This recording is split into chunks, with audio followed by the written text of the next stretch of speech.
Well, hello, beautiful people.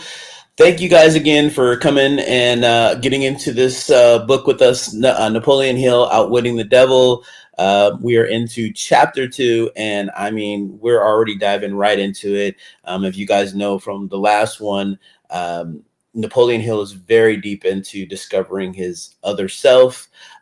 He's also realizing that he had to experience temporary defeat in order for him to actually even get to this point. And now things are really starting to turn around. And ultimately, this is what led up to him initially creating this book, Outwitting the Devil, and having this interview with the devil. So I am so excited to continue on. We are now into part 2 of chapter 2 right now. And I think this is actually going to be towards the end where you start to really get to hear the devil himself and that voice that this narrator does such an amazing job. So I'm really excited for you guys to jump right into that and see. So without further ado, let's go ahead and get started. Give me one. All right, here we go.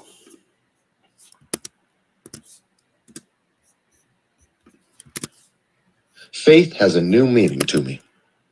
I repeat that I do not know exactly what this other self is, but I do know enough about it to lean upon it in a spirit of absolute faith in times of difficulty, when the ordinary reasoning faculty of my mind seems to be inadequate for my needs. The economic depression, which started in 1929, brought misery to millions of people.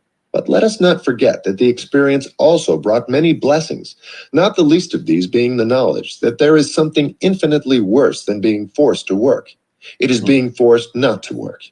In the main, that depression was more of a blessing than it was a curse, if analyzed in the light of the changes it brought to the minds of those who were wounded by it. The same is true of every experience which changes men's habits and forces them to turn to the great within for the solution of their problems. There is something infinitely worse than being forced to work. It is being forced not to work. In the main, that depression was more of a blessing than it was a curse, if analyzed in the light of the changes it brought. Is Hill being harsh here, or is he looking beyond the immediate cause and effect of economic disaster to the underlying spiritual result that comes from a true crisis?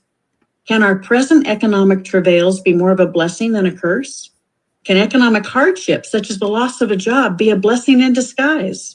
Perhaps yes, if the result is the awakening of an entrepreneurial spirit and the creation of a new business. The time which I spent in seclusion in West Virginia was, by great odds, the most severe punishment of my life. But the experience brought blessings in the form of needed knowledge, which more than offset the suffering which it cost me. These two results, the suffering and the knowledge gained from it, were inevitable. The law of compensation, which Emerson so clearly defined, made this result both natural and necessary. Ralph Waldo Emerson, 1803-1882. Explain the law of compensation in very clear terms. For everything you have missed, you have gained something else. And for everything you gain, you lose something else. In his journal dated January 8, 1826, he also wrote, "The whole of what we know is a system of compensations. Every defect in one manner is made up in another. Every suffering is rewarded. Every sacrifice is made up. Every debt is paid." What the future may hold for me in the way of disappointment through temporary defeat, I, of course, have no way of knowing. I do know, however, that no experience of the future can possibly wound me as deeply as have some of those of the past, because I am now on speaking terms, at least, with my other self. Since this other self took charge of me, I have come by useful knowledge, which I am sure I never would have discovered while my old fear entity was on the throne. For one thing, I have learned that those who meet with difficulties which seem insurmountable may, if they will do so, best overcome these difficulties by forgetting them for a time and helping others who have greater problems. The value of giving before trying to get. I am sure that no effort which we extend to those who are in distress can go without some form of adequate reward. Not always does the reward come from those to whom the service is rendered, but it will come from one source or another. I seriously doubt that any man can avail himself of the benefits of his other self as long as he is steeped in greed and avarice, envy and fear. But if I am wrong in this conclusion, then I still have the unusual honor of being one who has found peace of mind and happiness through a viewpoint that was not sound. I would prefer being thus wrong and happy to being right and unhappy. But this viewpoint is not wrong. As long as I remain on good terms with my other self, I shall be able to acquire every material thing that I need. Moreover, I shall be able to find happiness and peace of mind. What more could anyone else accomplish? The sole motive which inspired me to write this book was a sincere desire to be helpful to others by sharing with them as much as they may be prepared to accept of the stupendous fortune which became mine the moment I discovered my other self. This fortune, happily, is one that cannot be measured in material or financial terms alone, because it is greater than everything which such things represent. Material and financial fortunes, when reduced to their most liquid terms, are measurable in terms of bank balances. Bank balances are no stronger than banks. This other fortune of which I speak is measurable, not only in terms of peace of mind and contentment, but as manifested in those adept at prayer. My other self has taught me to concentrate upon my purpose and to forget about the plan by which it is to be attained when I go to prayer.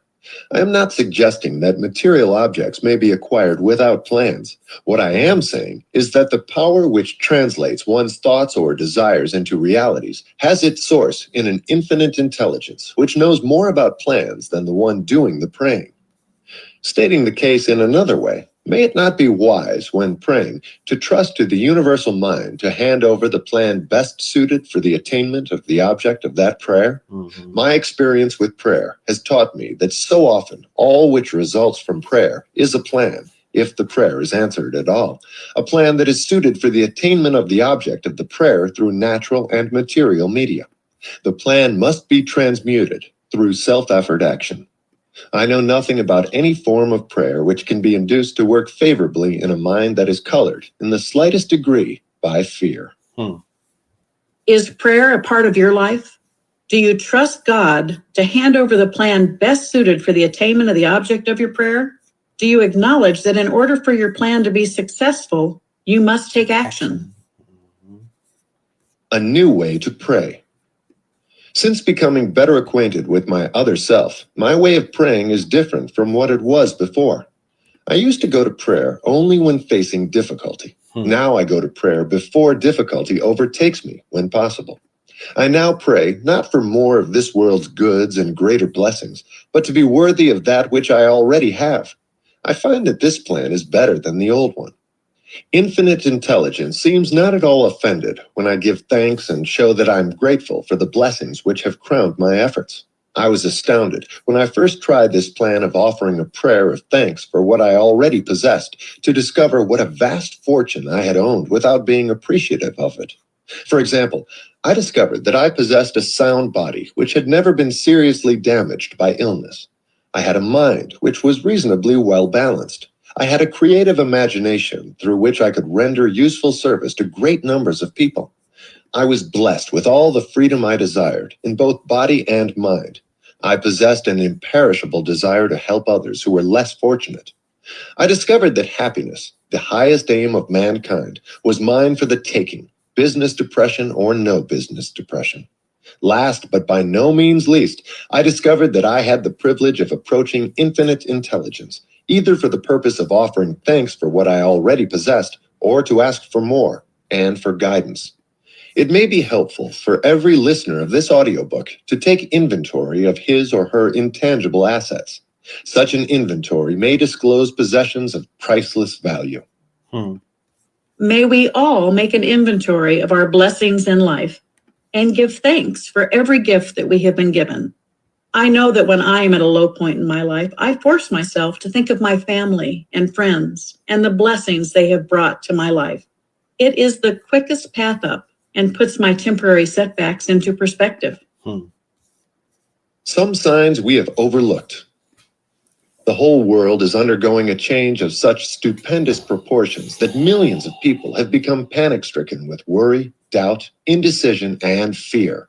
It seems to me that now is a splendid time for those who have come to the crossroads of doubt to endeavor to become acquainted with their other selves. All who wish to do so will find it helpful if they take a lesson from nature. Observation will show that the eternal stars shine nightly in their accustomed places, that the sun continues to send down its rays of warmth, causing Mother Earth to yield an overabundance of food and clothing, that water continues to flow downhill, that the birds of the air and the wild animals of the forest receive their accustomed requirements of food, that useful day follows restful night, that busy summer follows the inactive winter, that the seasons come and go precisely as they did before the 1929 Depression began, that, in reality, only men's minds have ceased to function normally, and this because men have filled their minds with fear. Observation of these simple facts of everyday life may be helpful as a starting point for those who wish to supplant fear by faith. I am not a prophet, but I can, with all due modesty, predict that every individual has the power to change his or her material or financial status by first changing the nature of his or her beliefs. Do not confuse the word belief with the word wish. The two are not the same. Everyone is capable of wishing for financial, material, or spiritual advantages. But the element of faith is the only sure power by which a wish may be translated into a belief, and a belief into reality. And right here is an appropriate place at which to call attention to a real benefit which anyone may experience by deliberately using faith in focusing attention upon any form of constructive desire. The mind acts upon one's dominating or most pronounced desires. There is no escape from this fact. It is a fact indeed. Be careful what you set your heart upon, for it surely shall be yours. Every individual has the power to change his or her material or financial status by first changing the nature of his or her beliefs. It was right after publication of Think and Grow Rich in 1937 that Napoleon Hill began this manuscript for Outwitting the Devil. Through his interview with the devil, Hill discovers and reveals how the devil may be having his way with you and how you can ignite your other self to not only conquer the devil in your own life, but to also empower your other self to achieve your greatest success. Throughout his work is a recurring theme of the importance of transforming your thoughts from fear to faith. Faith is the beginning of all great achievement. If Edison had stopped by merely wishing for the secret with which electric energy might be harnessed and made to serve through the incandescent lamp, that convenience to civilization would have remained among nature's multifarious secrets. He met with temporary defeat more than 10,000 times before wresting this secret from nature. It was finally yielded up to him because he believed it would be, and he kept on trying until he had the answer. Edison uncovered more of nature's secrets. They might have been called miracles at an earlier period in the realm of physics than did any other man who ever lived, and this because he became acquainted with his other self. I have his own word for this, but even if I did not have it, his achievements of themselves have disclosed the secret in their unfoldment. Nothing within reason is impossible to the man who knows and relies upon his other self. Whatever man believes to be true has a way of becoming true. A prayer is a released thought, sometimes expressed in audible words, and at other times expressed silently. I have observed by experience that a silent prayer is as efficacious as the one which is expressed in words. I have observed also that one's state of mind is the determining factor when prayer works, as well as when it does not. My conception of the other self, which I have tried to describe, is that it merely symbolizes a newly discovered approach to infinite intelligence, an approach which one may control and direct through the simple process of mixing faith with one's thoughts. This is only another way of saying that I now have greater faith in the power of prayer.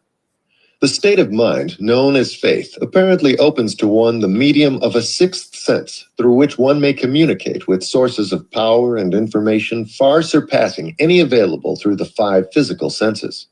There comes to your aid, and to do your bidding, with the development of the sixth sense, a strange power which, let us assume, is a guardian angel who can open to you at all times the door to the temple of wisdom.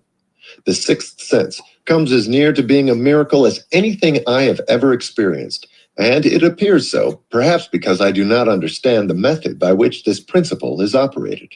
This much I do know, that there is a power, or a first cause, or an intelligence which permeates every atom of matter and embraces every unit of energy perceptible to man. That this infinite intelligence converts acorns into oak trees, causes water to flow downhill in response to the law of gravity, follows night with day and winter with summer, each maintaining its proper place and relationship to the other.